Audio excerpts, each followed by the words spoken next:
busy is not necessarily a sign that your business is healthy.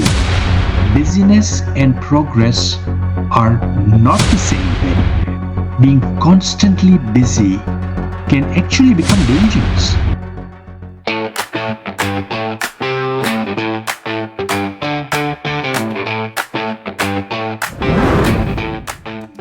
Hello there, Salim Omar here from Straight Talk CPAs. I'm joined today by Abhi, our Senior Accounting Advisor and CFO. Abhi, welcome.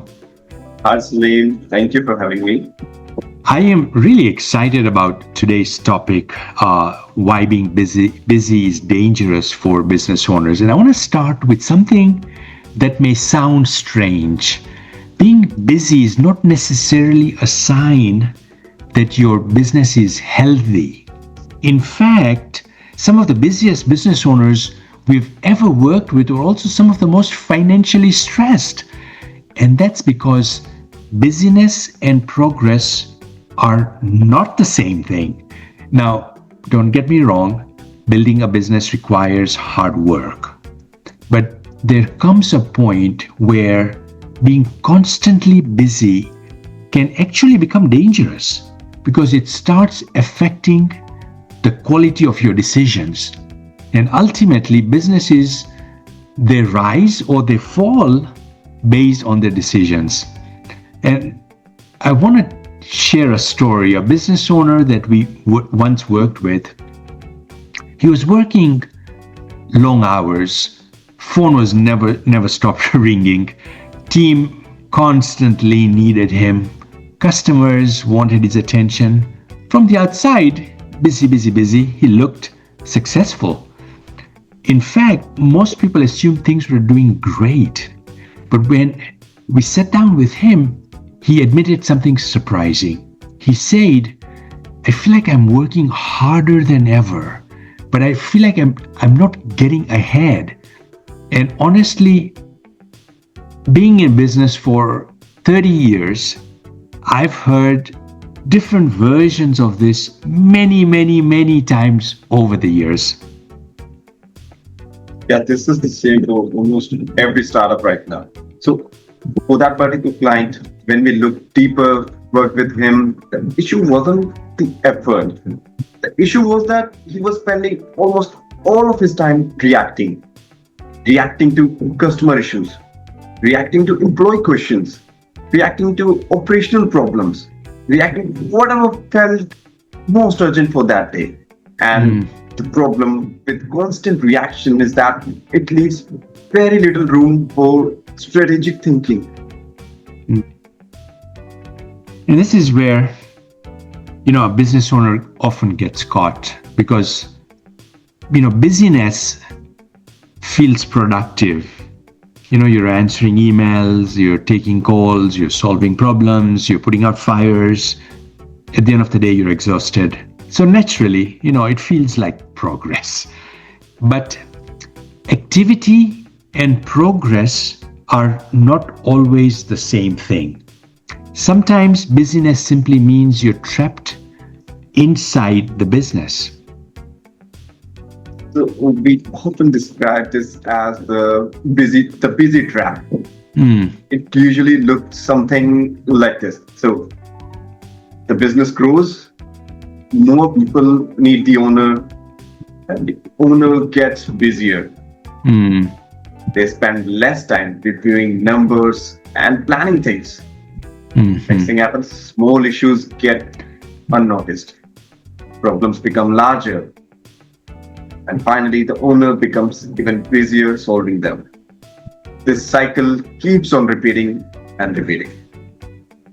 Yeah, I'm reminded by teachings from Michael Gerber, the E-Myth Revisited.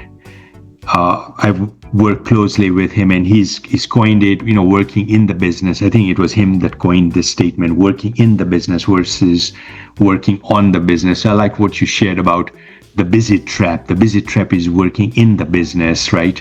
Doing the day-to-day, reacting to the day-to-days instead of doing the strategic work.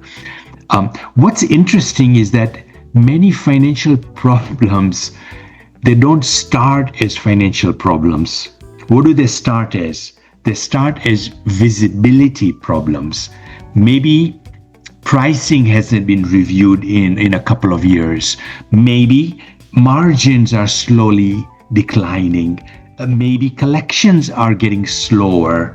Maybe expenses are creeping up. And none of these things happen overnight. But when business owners, they are buried in the day-to-day activity, they're working in the business that I described earlier, they often don't notice these early enough. Exactly. So we saw this thing with the company that had been growing steadily. Revenue looked good, team was expanding, but gross margin had been declining for almost a year. Not dramatically, just gradually. The owner didn't notice because he was focused on operations. By the time the issue became obvious, profitability had already taken a significant hit.